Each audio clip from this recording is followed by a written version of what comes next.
계속 스킨십의 정도가 높아졌고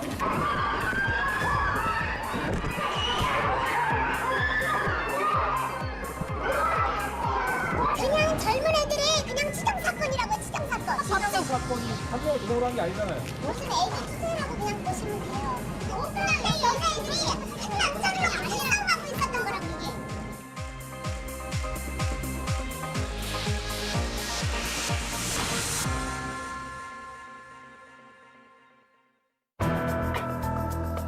상식의 눈으로 진실을 추적하겠습니다. 안녕하십니까. 추적 60분 최지원입니다.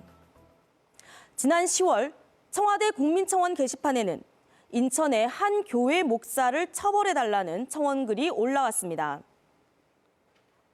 자신을 성폭력 피해자라고 설명한 이는 김 목사가 해당 교회 중고등부와 청년부 여자아이들을 대상으로 성폭력을 저질러 왔다 주장합니다. 하지만 단순 치정 사건이라 반발하는 김 목사 측. 세간을 떠들썩하게 만든 젊은 목사의 성폭력 의혹, 그 진실을 추적했습니다. 지난달 6일 한국기독교회관에서 기자회견이 열렸습니다. 저희는 오늘 정말 참담한 심정으로 이 자리에 서게 됐습니다. 오랜 기간 동안 많은 여성 청년들에게 그루밍 성범죄를 저지른 인천교회의 개명훈 목사와 이를 덮으려고 했던 그의 아버지, 교회의 담임인 목사를 고발하려고 합니다.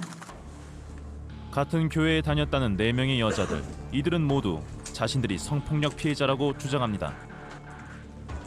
일단 저희가 존경하는 목사님께서 말씀하실 때 그렇게 스킨십을 계속 시도를 하니까 저희도 이상함을 느끼고 이래도 되는 것이냐, 사역자가 이런 행동을 해도 되는 것이냐 거부를 할 때마다 그때 당시에는 미안하다라고 생각하면서 넘어갔지만 그렇게 자연스럽게 계속 스킨십의 정도가 높아졌고 또한 이들 중 3명은 성폭력을 당했을 당시 자신이 미성년자였다고 고백합니다.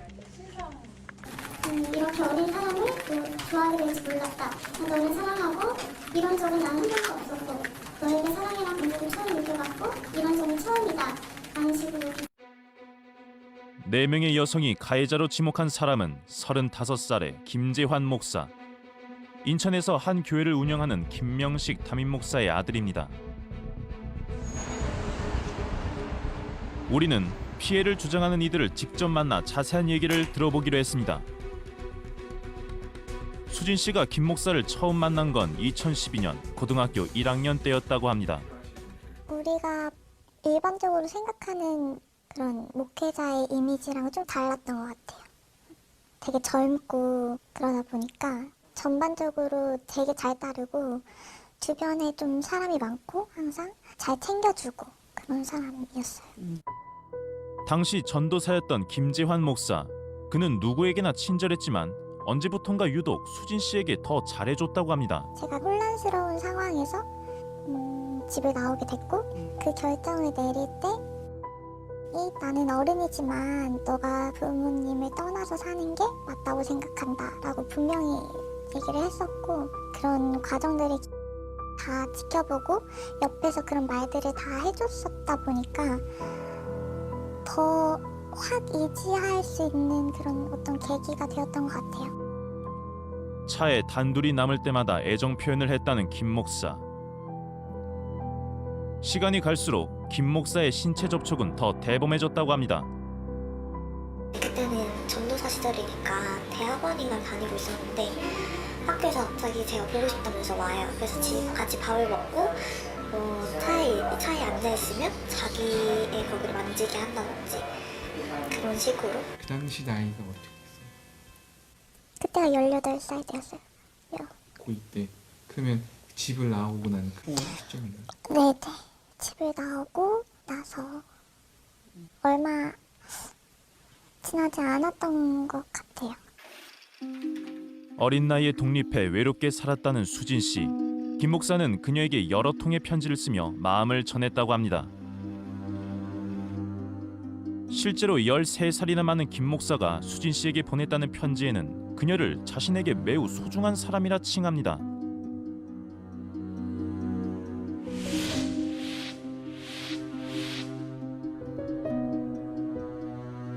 고등학생 때부터 줄곧 서로가 연인이라고 믿었다는 수진 씨.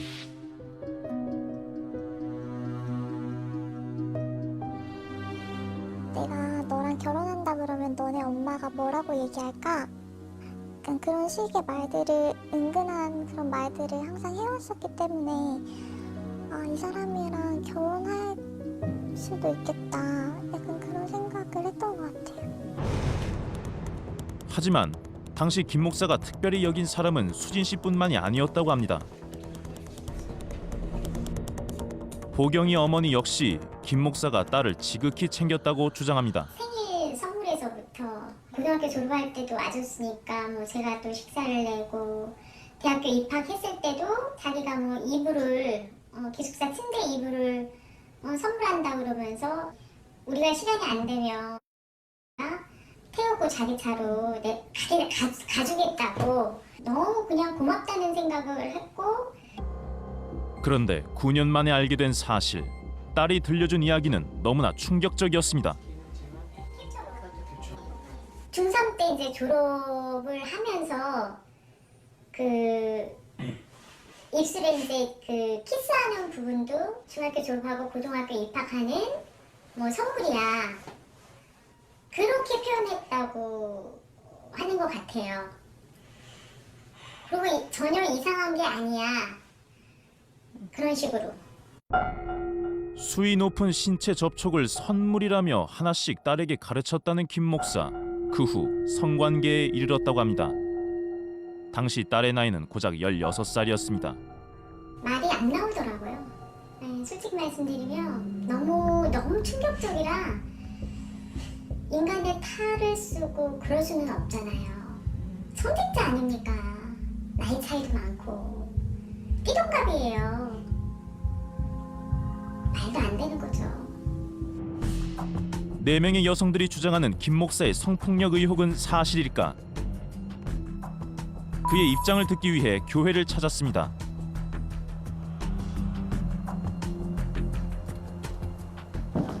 그런데 어딘가 심상치 않은 교회 분위기. 제작진이 조심스럽게 교회 안으로 들어가 봤습니다. 그런데 곧바로 재지나갑니다. 어디 들어왔어요? 어디 들어오세요? 원통보시면 죄송합니다. 이 안에 오늘 일이 있어서. 무슨 영문인지 외부인의 출입을 막고 있는 교인들. 교회 내부에서 대체 무슨 일이 벌어지고 있는 것일까? 우리는 교회 신자의 도움을 받아 내부 상황을 지켜보기로 했습니다. 때마침 단상 위로 올라온 건 김 목사의 아버지. 해당 교회를 운영하고 있는 김명식 담임 목사입니다. 우리들은 자치적이다. 교회만큼 나는 우리 이부가 기부하는 지 않습니다. 지금 이야기가 바로 방송으로 나갈 것 같습니다. 그것이 제대로 나가면 절대로 되고 시간이 가면 되겠지. 이만 그런데 김명식 목사의 설교가 끝나기도 전에 한 교인이 이 일을 제기합니다.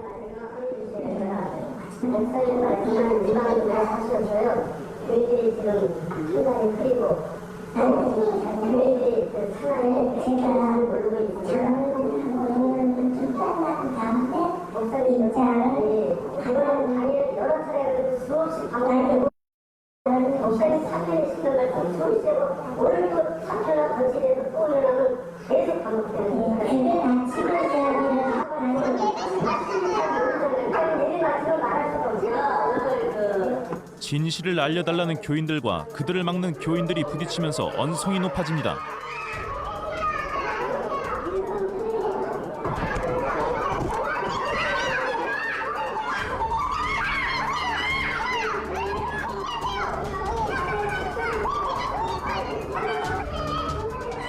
여기저기서 실랑이가 벌어지는 사이 예배당을 나가버리는 김명식 목사.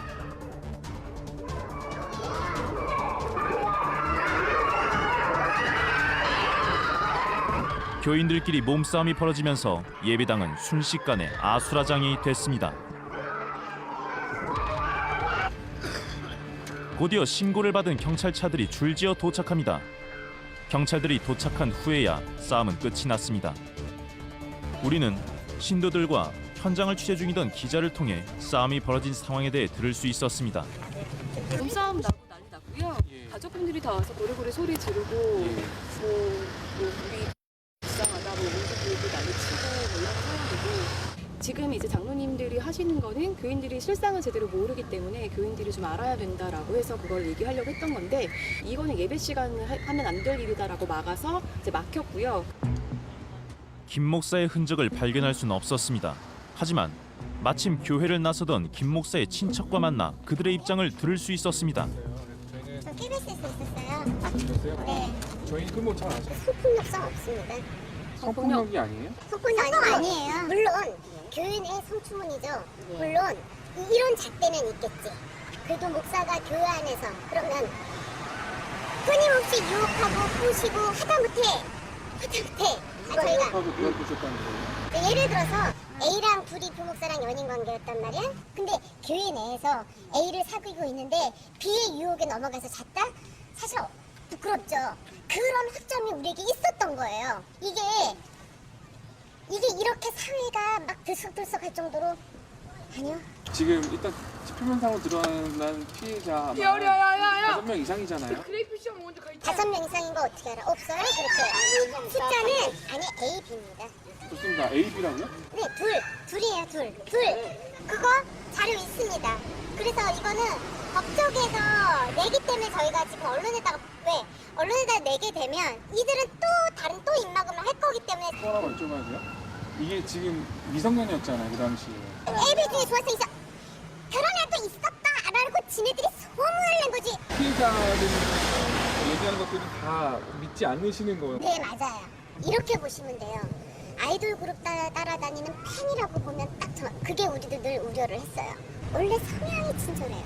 원래 성향이. 그리고 얼굴 잘생겼지 이러니까 어린아이들이 그냥 그래서 우리 교인들이 나뿐만 아니라 너희들 집에 가라고 그냥 할 정도로 졸졸졸. 김 목사를 두고 두 여학생이 벌인 치정 사건이라는 주장. 하지만 피해를 주장하는 이들의 입장은 달랐습니다. 일단 처음에는 3명이었어요. 3명이었는데 지금 현재까지 저희 추가 이제 피해 증언해주겠다고 하는 친구들을 모두 이렇게 얘기를 하면요. 목소리를 명확하게 내고 있는 친구는 지금 현재 12명 정도고요. 그리고 나서 그 용기가 없어서 목소리를 내지 못하는 친구들까지 합하면 저희는 좋게 20명은 훨씬 넘는다고 생각합니다. 네. 그리고 기자회견 이후 김 목사에게 강제 성추행, 성폭력을 당했다는 추가 제보가 들어왔다는 겁니다. 집을 사모가 안 싸고 여자 권사가 특정 권사 추가로 저희한테 계속해서 이제 전화를 해줘서 고발하는 친구들의 이야기를 들어보면 강제 성추행, 성폭행의 혐의들도 있어요. 뭐냐면 아이가 동의를 구하지 않고 아이의 몸을 만진다거나 아이한테 성관계나 이런 것들을 요구한다거나 그래서 그 자리를 도망친 아이들도 있고요. 우리는 피해를 주장하는 이들의 증언을 일부 입수했습니다. 그 내용은 충격적이었습니다. 1인 기도실 같은 곳이 있는데 작은 쪽방 같은 데예요. 거기서 3명이서 자자고 그렇게 얘기를 했었어요. 그때는 고등학교 1학년이니까 아무것도 모르고 그래서 같이 잤죠. 근데 자고 있는데 갑자기 손이 들어오더라고요. 옷 속으로 이렇게 막 더듬거리고 막 엉덩이를 이렇게 손을 올려놓고 있거나 가슴 위에 손을 올려놓고 있고 이렇게 계속 살갗을 계속 만졌어요. 근데 무서워서 저는 계속 잠든 척하고 계속 있었죠. 저는 중학교 한 2학년? 1학년, 2학년 그 넘어가는 시 때부터 다닌 것 같아요. 네. 그분이 이제 코 수술을 한 적이 있었어요. 네. 그래서 이제 다 같이 뭐 병문안을 간다고 했었는데 다시 오라고 하더라고요. 사람들이 보면 안 된다고. 네. 그래서 집에 갔다가 다시 갔는데 그 성관계를 요구를 했는데 병원에서 뭘 어떻게 할 수가 없잖아요. 그래서 막 입으로 하라고 그러더라고요. 강제로 화장실에서. 이 사진 속에도 김 목사에게 성폭력을 당했다고 주장하는 아이들이 4명이나 된다고 합니다.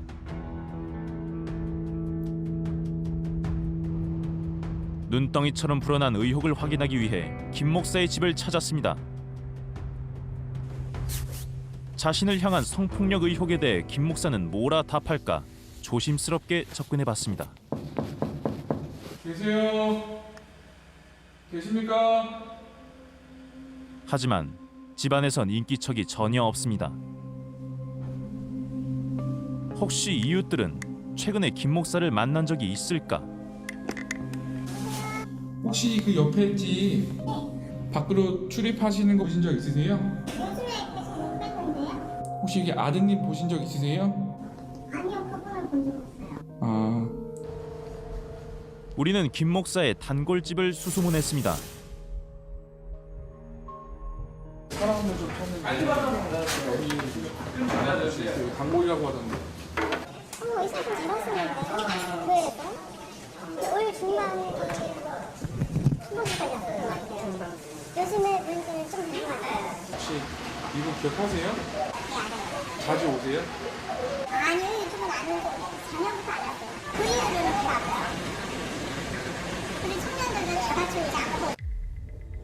성폭력 의혹이 불거진 이후 완전히 자취를 감췄다는 김 목사.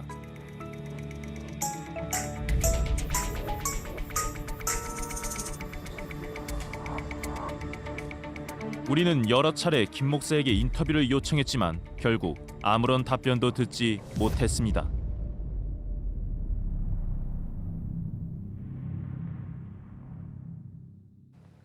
지난달 7일 인천지방경찰청은 사건 조사를 위해 김 목사를 출국 금지 조치했습니다. 김 목사는 현재 변호인을 선임하는 등 경찰 수사에 대비하고 있는 것으로 전해졌습니다. 우리는 김 목사의 반론을 듣기 위해 수차례 그에게 연락을 취했지만 여전히 답변은 없습니다. 그 사이 김 목사에게 성폭력을 당했다고 주장하는 여성들의 수는 늘어 현재까지 12명, 어쩌면 20명이 훨씬 넘을 수 있을 거라고도 합니다. 그런데 여성 측의 주장이 사실이라면 왜 지난 8년 동안 침묵하고 있다 지금에야 이 사실을 폭로하는 걸까요? 그리고 12명이나 되는 이들이 성범죄의 희생양이 될 동안 어떻게 아무도 모를 수 있었던 걸까요? 오랫동안 김 목사를 봐온 이들은 그의 성폭력 의혹에 대해 어떤 생각을 가지고 있을까? 김 목사에 대해 물었습니다. 답변은 대체로 비슷했습니다. 이제 엄청 사람들한테 잘해주고 막 집에서 늦게 이제 활동을 하고 이제 그런 거 있으면 데려다 주시기도 하고 저희한테는 되게 착하게 잘해주시고 팩트가 이렇게 나오니까 많이 좀 혼란스럽더라고요. 가정 다감하고 그런 거죠. 팩트가 아직까지. 청년들, 학생들이랑 이렇게 뭐 잘 지내는 스타일이었나요? 잘 지내고 아직도 못 믿겠어요. 굉장히 온유하고 부드러웠어요. 모든 사람들에게. 그러니까 학생들이 신뢰할 수밖에 없게끔 항상 예배 끝나면 뭐 차량 운전에서부터 뭐 아이들 뭐 간단히 뭐 간식이든 저녁이든 하는 경우가 많았던 것 같고요. 몹시 믿음직했다는 김 목사. 그런데 우리는 피해를 주장하는 여성들의 이야기에서 몇 가지 공통점을 발견할 수 있었습니다. 예수님 말에 모두 순종하듯이 제자라면 그래야 된다. 그러니까 우리는 곧 제자, 곧 스승. 그러니까 의 말에 절대적으로 순종해야 된다. 그 사람이 심어준 그 신념을 제 신념으로 생각을 계속하면서 살았었거든요. 그 사람한테 들었던 얘기가 스승과 제자를 뛰어넘는 관계다라고 얘기를 했어요. 그 사람이 한 말들이 다 제 생각이 됐었어요. 그 사람의 말이 내로 살았던 것 같아요. 김 목사를 절대적으로 신뢰했다는 이들. 아동 청소년을 대상으로 한 그루밍 성범죄는 이렇듯 신뢰를 바탕으로 이루어집니다. 피해자로 길들이는 이런 과정들을 이제 그루밍이라고 얘기할 수 있을 것 같아요. 그래서 그루밍 성범죄의 경우에는 폭행이나 협박이 있는 경우들은 거의 없고 주로 이제 아이의 취약한 점들을 이용해서 접근을 해서 아이가 원하는 걸 충족시키고 친밀함을 쌓고 신뢰관계를 형성하고 그러면서 이제 성적인 관계로 만들어가는 것이기 때문에 좀 다른 양상을 보이죠. 피해를 주장하는 이들에 따르면 김 목사 역시 아이들의 취약점을 이용해 서서히 접근했다고 합니다.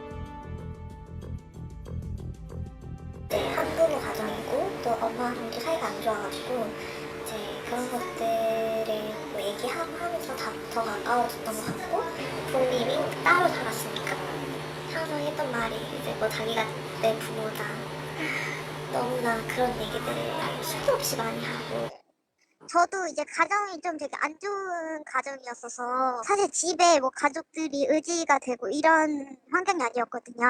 그럴 때마다 이제 얘기 잘 들어주고 그러다 보니까 아무래도 어리기도 했고 그러니까 조금 더 의지를 했던 것 같아요.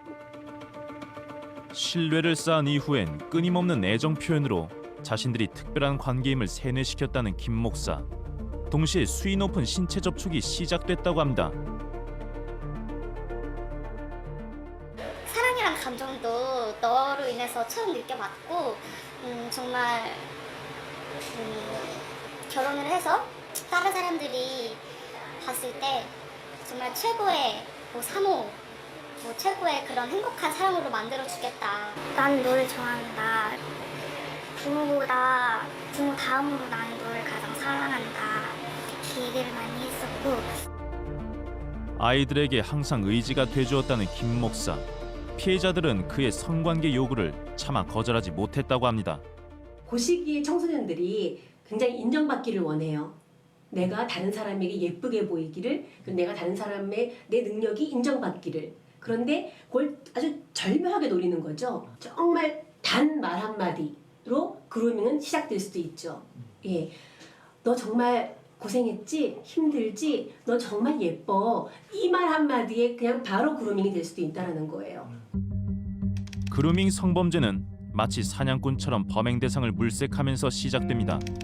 아이들의 취약한 점을 노려 애정 어린 말과 선물 등을 주며 신뢰를 얻습니다.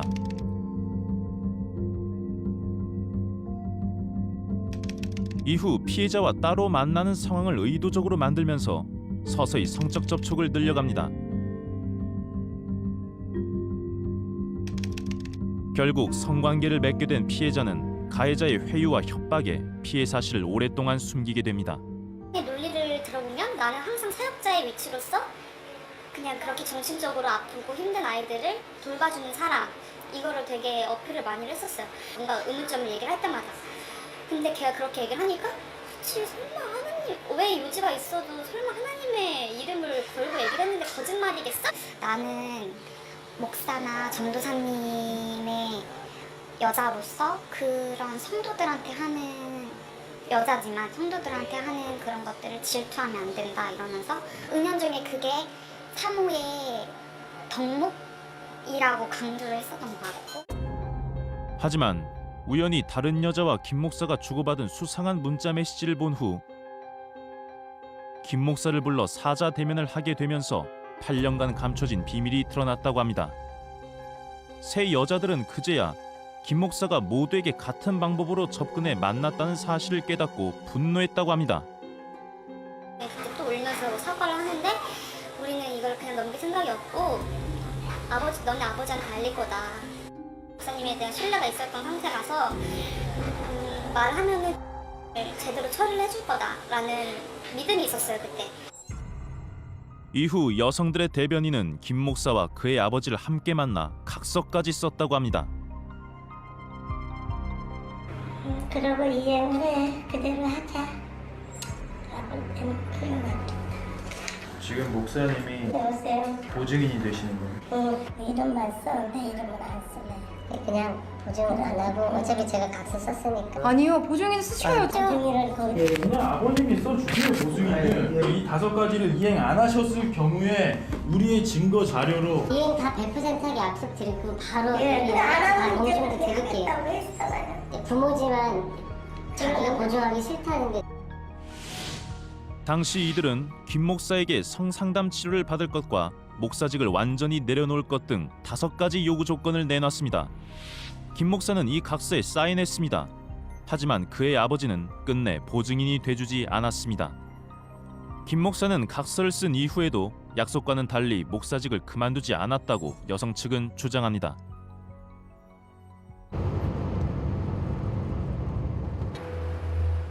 지난달 26일 인천 A교회가 소속돼 있는 상위기관인 노회에서 회의가 열렸습니다.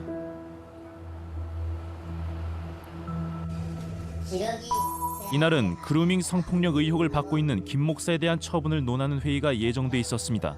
그런데 본인이 목사의 사직을 이렇게 보내왔습니다.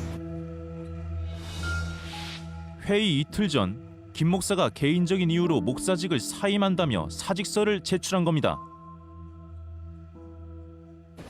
사직서를 받으면은 임원회가 있고 당회가 있는 너회가 있는데 사직서를 무조건 받아서 그것을 끝을 냅니까? 왜 사직서를 냈는가? 그럼 사직서를 냈으면 거기에 대해서 응당한 조치를 해서 너희가 해야지. 너희가 그냥 사직을 받는 것으로 하면 책임 회피밖에 안 되지 않습니까? 사직은 목사직을 그만두는 거기 때문에 면직과 똑같은 겁니다. 그럼 여기서는 사직서가 들어왔으니까 사직을 받으면 되는 겁니다. 이날 김 목사는 자신이 원한 대로 사직됐습니다. 사직 행정처리 등을 공포합니다. 그런데 사직 처리된 김 목사를 두고 논란이 있는 까닭은 무엇일까? 면직과 사직은 완전히 틀린 거죠. 사직은 이제 자기 임의로 이제 사직하는 거고, 면직은 처벌에 의해서 면직하는 겁니다. 공무원들 비리가 발생하면 사직서부터 던지지 않습니까? 그래서 사직서가 되면 이제 자기 자직이 돼가지고 뭐 여러 가지 징계를 회피할 수가 있죠. 목사직을 수양하는데 가령 몸이 너무 약하다. 그래서 이제 사직하게 하는 거거든요. 건강이 회복되면 다시 목사직을 할 수 있는 게 이제 사직입니다. 즉, 김 목사가 원한다면 언제든 다시 목사직을 할 수 있다는 겁니다. 김 목사의 사직이 결정되기 하루 전날, 해당 교회에서도 긴급 회의가 열렸습니다. 안건은 이 교회가 소속된 상위 기관인 노회에서 탈퇴하는 겁니다. 그런데 회의 진행자가 김 목사의 아버지 김명식 목사입니다. 탈퇴 당사자가 자신의 거취를 결정하는 회의를 직접 주관하는 겁니다. 이건에 대해서 여기서 투표를 기준 투표를 할까요? 보수를 할까요? 그런데 굳이 비밀 투표하면 시간이 많이 걸 것 같아서 탈퇴를 원하신 분을 찬성에 손들어 주시고 탈퇴를 반대하신 분은 반대 손을 들어주시면 바랍니다. 이날 회의에 참석한 대부분의 교인들이 찬성했고 인천 A교회는 소속돼 있던 노회에서 탈퇴했습니다. 이번엔 인천 A교회의 갑작스런 탈퇴 결정을 두고 책임 회피라는 의혹이 제기됐습니다. 노회의 조사와 징계를 피하기 위한 꼼수라는 겁니다. 이 사람 지금 노예에 있다가 탈퇴를 해버린 거잖아요. 아무리 뭐 죄가 크고 뭐 죄를 경중을 떠나서 이제 노예에서 어떻게 못해요. 이제 노예 소속이 아니니까 우리 장로교 헌법상. 그래서 이제 그런 꼼수를 노린 거죠. A교회의 상위 기관인 노회는 목사의 임명권, 해임권과 함께 문제 발생 시 처리에 대한 막중한 권한을 갖고 있습니다. 즉, 노회를 탈퇴한 해당 교회는 이제 더 이상 소속기관의 처분을 따르지 않아도 된다는 겁니다. 이 같은 논란은 모두 사실일까? 다시 교회를 찾았습니다. 마침 차량 안에 있는 김명식 목사와 마주쳤습니다. 목사님 잠깐 말씀 좀 나누세요. 잠깐 좀 말씀 좀 나누세요, 목사님. 제작진을 본 후 서둘러 그 자리를 피하려 하는 김명식 목사. 목사님 피하지 말고 말씀 좀 나누세요. 우리는 그에게 재차 입장 표명을 해달라 부탁했지만 끝내 아무런 답변도 들을 수 없었습니다. 지난 12일 김 목사의 아버지는 문자 메시지로 우리에게 반론문을 보내왔습니다. 이 사건은 성폭력이 아니며 피해 여성들이 주장하는 것처럼 협박과 회유는 없었다. 사건에 대한 조사나 징계를 피하기 위해 어떠한 꼼수도 부린 적이 없단 것이 내용의 골자입니다. 하지만 그 주장에 대한 근거는 여전히 없는 반면 피해를 주장하는 여성들의 수는 우리가 확인한 것만 12명입니다. 그들 모두를 김 목사가 사귀었다기엔 상식적으로 이해가 되지 않습니다. 물론 수사기관의 수사가 어떻게 결론 날지는 지켜봐야 할 것입니다. 지금까지 종교계에서 발생한 성폭력 사건은 이미 수차례 언론을 통해 보도된 바 있습니다. 그런데 이 사건이 유독 주목받는 이유는 아동, 청소년을 대상으로 한 그루밍 성범죄이기 때문입니다. 동물을 쓰다듬어 길들이듯 신뢰를 쌓아 성폭력을 저지르는 이른바 길들이기식 성범죄 그루밍. 한 성폭력 상담소가 지난 3년 동안의 상담 사례를 분석한 결과 아동, 청소년 성폭력 사건의 10건 중 4건을 차지할 정도로 빈번하게 일어납니다. 범행 대상은 주로 10대, 그중에서도 11세에서 16세 연령을 대상으로 하는 경우가 56% 이상이었습니다. 올해 초 막내딸이 그루밍 성폭력을 당했다고 주장하는 어머니. 그녀는 처음으로 사건을 인지하게 된 그날을 생생하게 기억하고 있었습니다.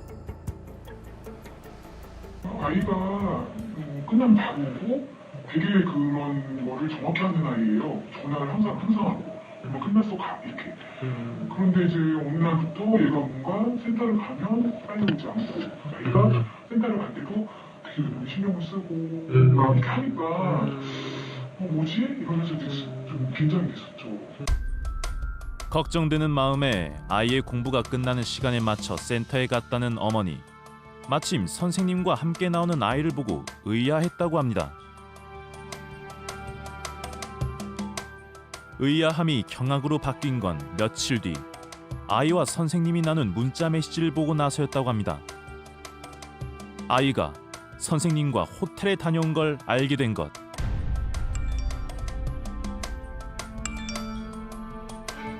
선생님은 미성년자인 민희를 데리고 호텔에 갈 수 있을지 걱정합니다.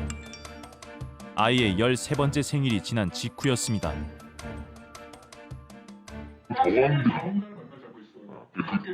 저는 그런 느낌이 들었어요. 아, 이 사람 호텔 가는 게 호텔로 데려가는 게 진짜 초점이었구나. 그 표현을 보면, 그 문구를 보면 막 다행이다. 갈 수 있겠구나. 이런 저는 진짜 너무 그런 걸 보면서 받은 충격이 정말. 둘 사이의 대화를 보고 더 분노했던 건 아무것도 모르는 아이에게 치밀하게 거짓말을 시켰다는 사실이었습니다. 13살 아이와 숙박업소에 들어가기 위해 선생님이 지시한 거짓말의 내용은 매우 구체적이었다고 합니다.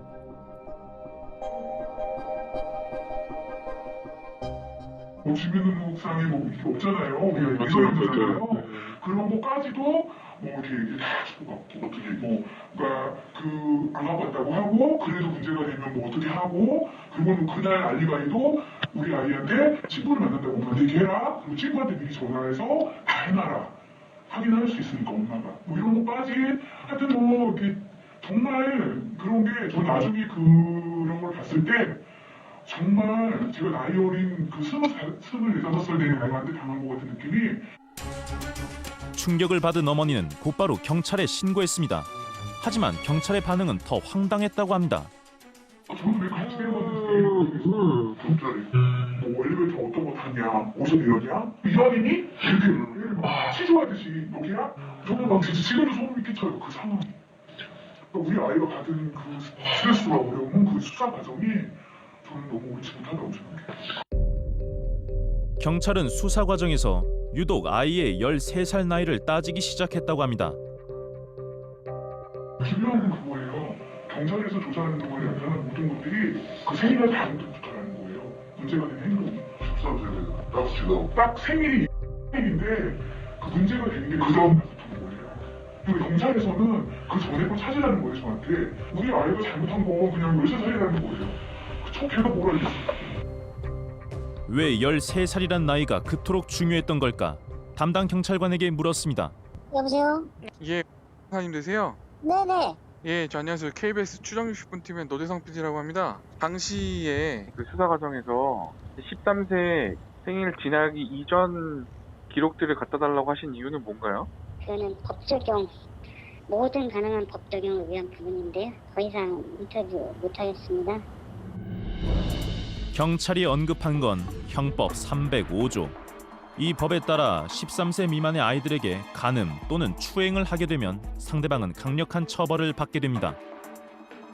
바꿔 말하면 13세 이상의 청소년은 아이가 성관계에 동의했다는 정황만 인정되면 가해자는 아무런 처벌을 받지 않는다는 겁니다.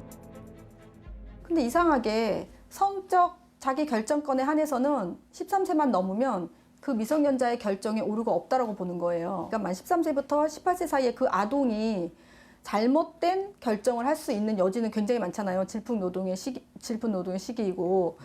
그런데도 불구하고 이거를 오류를 바로잡을 수 없고 그냥 그 상황에서 동의를 했다라고 보이면 그냥 그 아이가 동의한 것이니까 성범죄는 성립하지 않는다. 이게 이제 문제인 것 같거든요. 지난달 23일 법원에서 재판 중인 김준수 씨를 만났습니다. 그는 지난해 무죄 판결이 난 성폭력 사건의 피고인이었습니다.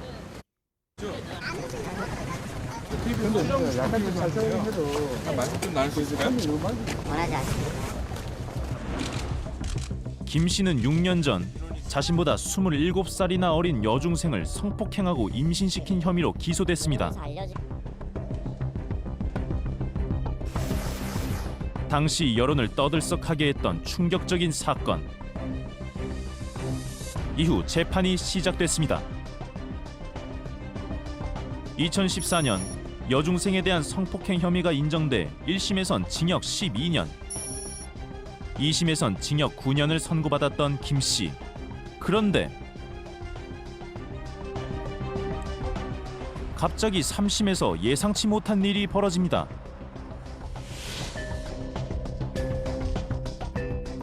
원심 판결이 모두 뒤집힌 겁니다. 당시 대법원은 두 사람이 주고받은 서신을 근거로 강요로 인한 관계였다는 피해자의 진술을 믿을 수 없다고 판단했습니다. 즉, 피해자가 성관계에 동의했고 성폭력이 아니라고 본 겁니다. 하지만 당시 사건을 담당했던 여중생 측 변호사는 사법기관이 잘못된 판단을 했다고 주장합니다. 피고인이 다른 사건으로 구속돼 있는 동안에 피해자가 거의 매일 접견을 가요. 만삭의 상태인데 굉장히 주목할 만한 게 계속해서 서신을 쓰라고 하는 거예요. 피해자는 자기가 그런 편지를 쓸 수밖에 없었던 이유가 가해자가 그런 내용으로 쓰도록 계속 요구를 했기 때문에 그렇게 쓸 수밖에 없었다. 무엇보다 아이는 김 씨의 말을 따를 수밖에 없는 상황이었다고 말합니다. 가해자가 자신하고 헤어진 전처를 미행을 하면서 피해자를 데리고 다니면서 자기가 다 사람을 죽일 수도 있다. 뭐 이런 얘기도 했다고 하거든요. 어린 중학생이 그런 얘기를 들었을 때는 굉장한 두려움을 가질 수밖에 없어요. 자기도 이 사람 마음에 들지 않는 행동을 했을 때에는 이 사람이 자기를 죽일 수도 있겠구나. 우리는 당시 피해를 주장했던 아이의 법적 대리인도 어렵게 만났습니다. 데리고 올라면 어떠셨어요? 무죄가 나왔을 때?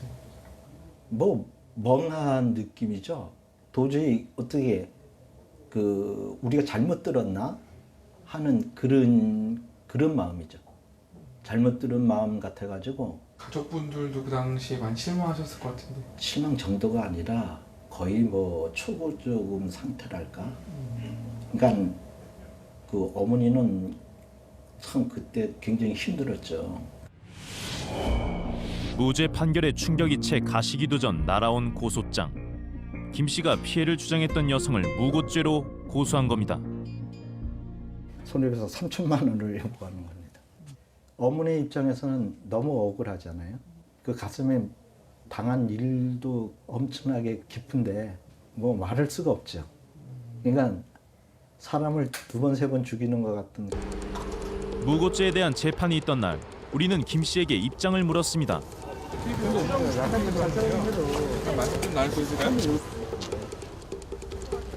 그는 제작진이 불쾌한 듯 빠르게 자리를 피합니다. 선생님 아시겠지만 이게 지금 뭐 사건이 크게 됐었고 근데 많은 전문가들은 뭐 판결이 잘못됐다고 주장하시는 분들도 계세요. 씨와의 관계가 아직도 연인 관계였다. 하시면 저기 소송 걸 거예요. 문제를 말씀드렸어요. 제가 전화 드릴게요. 소송 걸 겁니다. 제작진에게 전화하겠다던 김 씨. 하지만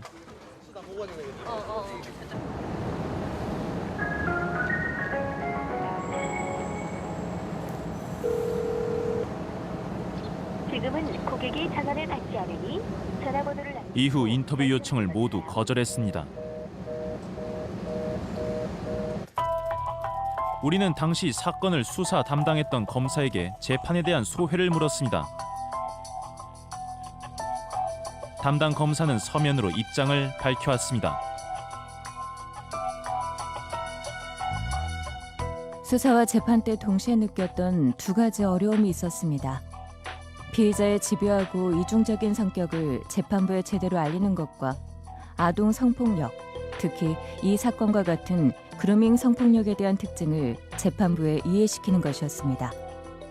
그루밍에 대한 재판부의 이해 부족이 상당하다고 생각하고 이에 대한 전문가가 아동 성폭력에 관한 교육 등을 실시하는 것이 절실하다고 봅니다.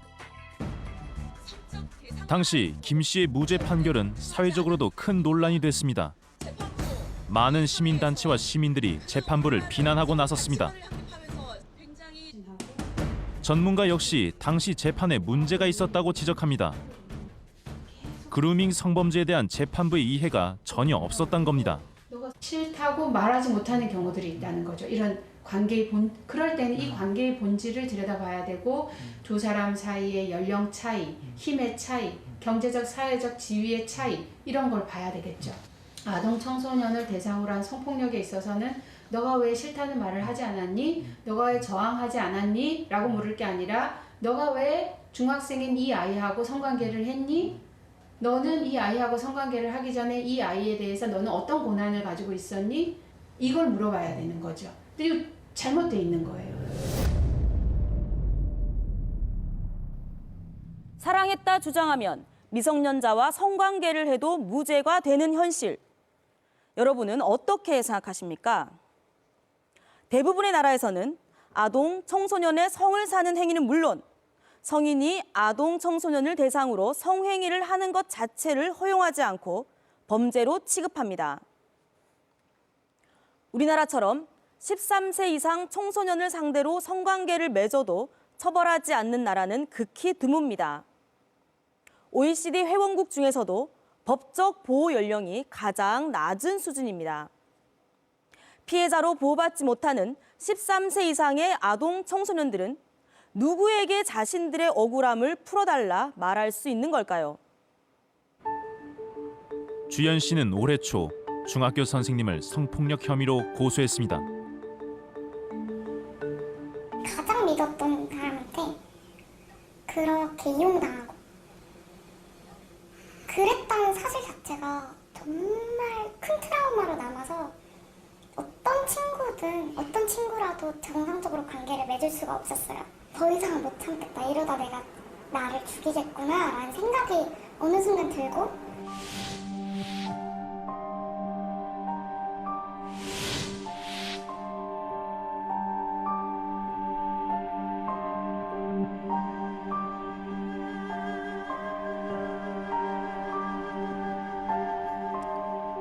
주연 씨는 이제라도 자신의 피해를 보상받고 싶지만 유사한 그루밍 성범죄의 판례를 접할 때마다 절망적이라고 합니다. 판례가 너무 절망적인 판례밖에 없잖아요. 그 연예 기획사 사장 무죄 맞고 피해자의 그 어렸을 때 동의로 해석을 하시니까 사법기관에서 처벌이 될지 안 될지는 모르잖아요. 무죄 뜰 수도 있죠, 당연히. 그거가 너무 절망적이에요, 솔직히. 힘들게 재판정에 섰지만 그때마다 상처 위에 또 다른 상처를 내는 듯한 고통이 되풀이됐다고 합니다. 저도 반에서 그런 걸로 계속 공격을 당했어요. 왜 선생님한테 그런 피해를 당해놓고도 사랑한다고 했냐. 그 남변호사가 그러더라고요. 나 같으면 그런 성추행, 성폭행 당해놓고 나갔을 텐데 왜 가셨어요? 화가 너무 나기도 했고요. 울음이 계속 나고 몸이 달달달달 떨리더라고요. 지난달 말 성폭력 피해 아동 청소년들이 심리 치료를 받으며 만든 작품들이 전시됐습니다. 어린 시절 당한 성폭력으로 인해 아이들은 심각한 트라우마에 시달리고 있습니다. 그 고통을 글과 사진으로 표현한 친절한 아저씨라는 작품. 이 작품은 그루밍 성범죄를 당했다는 18살 효진이의 이야기를 담고 있습니다.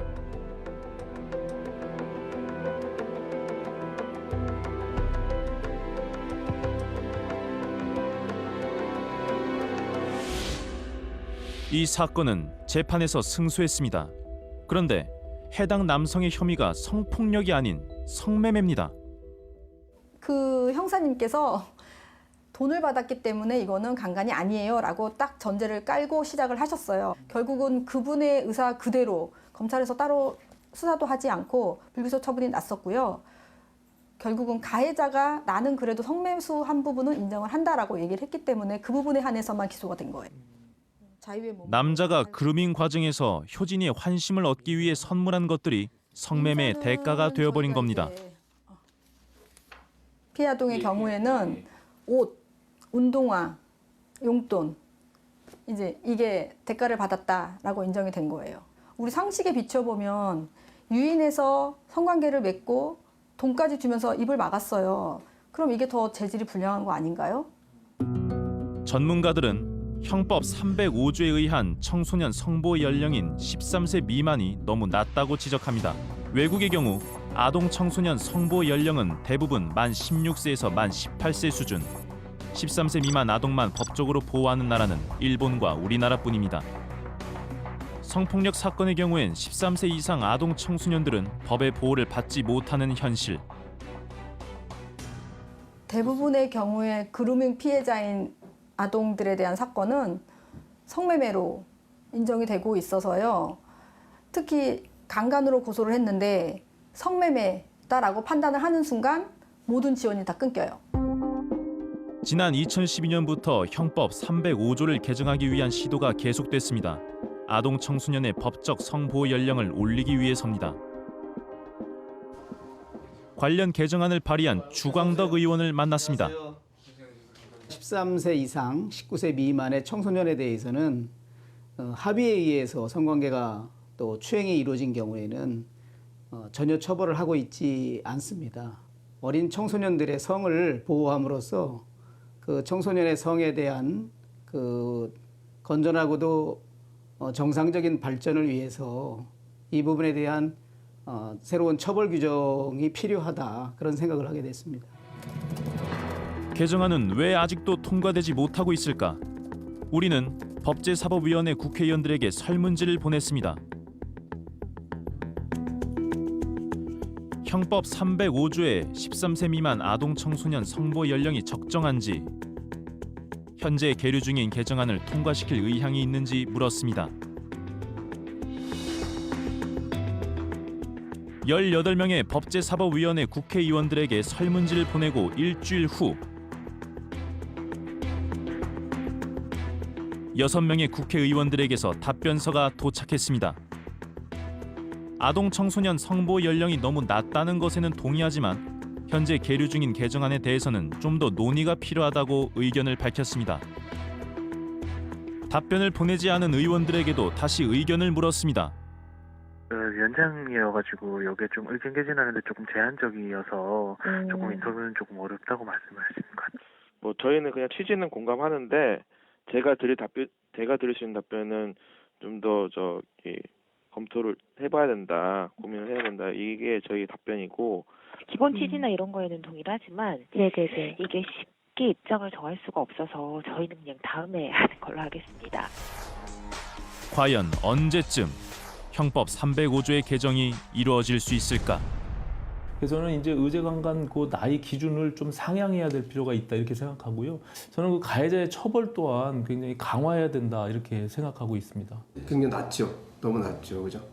그냥 미성년자라는 점 고려하고 그다음에 여러 가지 지금 이제 혼인 연령이라든지 이런 것을 고려해서 봤을 때 13세는 너무 낮습니다. 그걸 상향해야 되는 것이 맞고 그것이 시급하다고 생각이 돼요. 이 그림들은 그루밍 성범죄의 피해 아동들이 그린 것들입니다. 아이들의 불안한 심리가 그림들 속에 고스란히 투영돼 있습니다. 성폭력은 흔히 영혼살인이라 불립니다.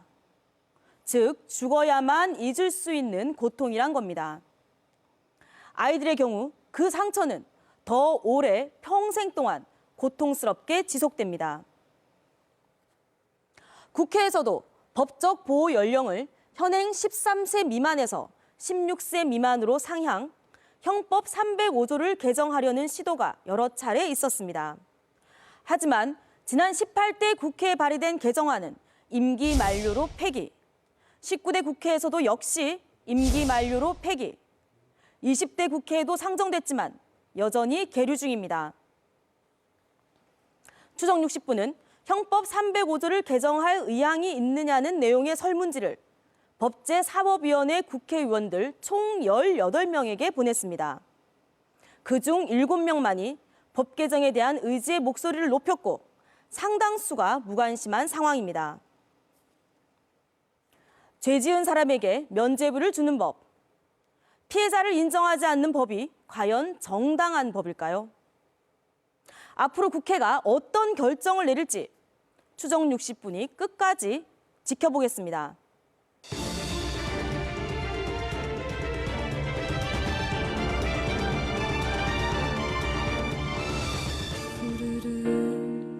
하늘 위에다 그냥 맑은 그림 하나 그리려.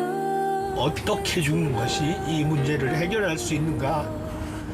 먼저 간 것들의 얼굴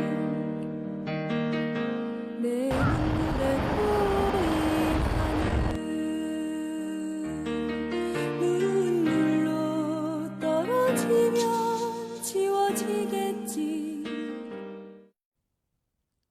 추정 60분에서는 위험한 작업 환경으로 인해 피해를 입은 하청업체 근로자 또는 가족분들의 제보를 기다립니다. 추정 60분에선 가상화폐 ICO 및 코인 발행 과정에 대해 잘 아시는 분 또는 일명 해미넴에 대해 잘 아시는 분의 제보를 기다립니다.